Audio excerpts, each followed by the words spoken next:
Hundreds of airline flights have already been canceled this morning as the FAA scales back air traffic across the country, and the Trump administration has appealed an order requiring it to issue full SNAP benefits by the end of the day. Good morning, I'm Corva Coleman from NPR News, and here are today's top stories. The federal government shutdown is now the longest in U.S. history at 38 days. It's affecting air travel. The government is moving to gradually reduce airline traffic by up to 10%. This will affect dozens of airports across the country, including major hubs in Atlanta, Chicago, Dallas, and Newark. The tracking site FlightAware.com says more than 800 flights have already been canceled today. Travel expert Brian Kelly says this is going to have a ripple effect on airline traffic. It's not just canceled flights. Because of these canceled flights, there's going to be thousands more delays as well. There are staffing shortages at airports around the country. Air traffic controllers are required to work through a shutdown, but they don't get paid. Many are looking at other work. The Trump administration has appealed a federal judge's order requiring the full payment of food assistance benefits. These are known as SNAP. The federal judge in Rhode Island ruled that the government failed to consider the harm to millions of Americans who rely on these benefits. NPR's Tovia Smith reports. U.S. District Judge John McConnell Jr. accused the Trump administration of delaying food aid for, quote, political reasons. He said the president's own social media posts prove his intent to defy a previous order to keep SNAP assistance flowing. The Trump administration has said benefits would be partially restored, but it could take weeks or months. Now the judge says additional funding must be tapped to ensure full benefits are restored immediately. Anti-hunger groups call the decision a major victory, but worry the administration's appeal will mean more delays for needy Americans. The Trump administration issued a short statement blaming Democrats for the lapse in benefits. Tovia Smith, NPR News. Defense Secretary Pete Hegseth says the U.S. military attacked another boat in the Caribbean, killing 3 people. He alleges they were drug traffickers but provided no evidence. Separately, the Senate has rejected a resolution that would stop an escalating military conflict with Venezuela.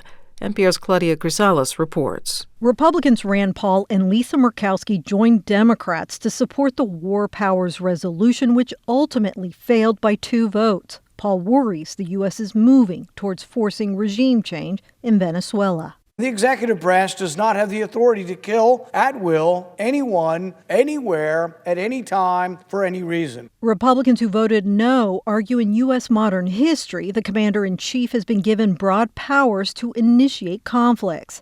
But the vote also illustrates growing unease with the Venezuela conflict. Indiana GOP Senator Todd Young warned while he voted against the War Powers measure, he's troubled by the direction of the operation. Claudia Crisales, NPR News, the Capitol. The U.S. Supreme Court will let President Trump require people applying for passports list their sex at birth. No accommodation will be provided for people who are transgender. For now, the decision overturns a lower court ruling, as NPR's Nina Totenberg reports. The Trump plan overturns policies adopted by 6 previous administrations, including his own first term, that allowed what the plaintiffs say was their ability to list on their passports what they refer to as their apparent transgender identity instead of their sex at birth. But in the second administration, Trump reversed course, allowing only the designation of a person's sex at birth.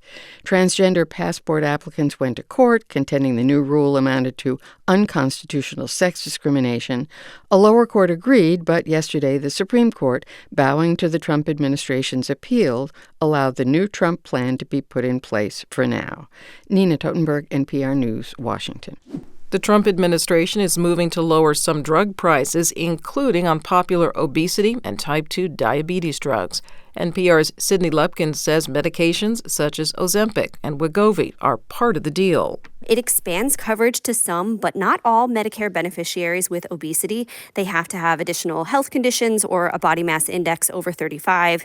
People with Medicare will be able to get them for a copay of $50 a month. State Medicaid programs will have to opt in, but the lower cost of the drugs to the government, $245 per patient per month, is something that I'm hearing will likely push them toward this. NPR's Sydney Lepkin reporting. Damage estimates from the Caribbean are coming in from Hurricane Melissa. NPR's Rebecca Hersher reports it was one of the most powerful hurricanes ever. Large parts of Jamaica and Cuba are still in ruins a week after Hurricane Melissa swept through. Dozens of people were killed across the Caribbean.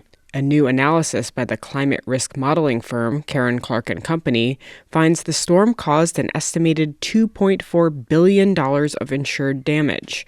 That includes damage to homes, businesses, and industrial sites in Jamaica and Cuba. The full price tag for rebuilding will be even higher. That estimate doesn't include damage to homes that don't have insurance or the cost of repairing public roads and other infrastructure. Rebecca Hersher, NPR News.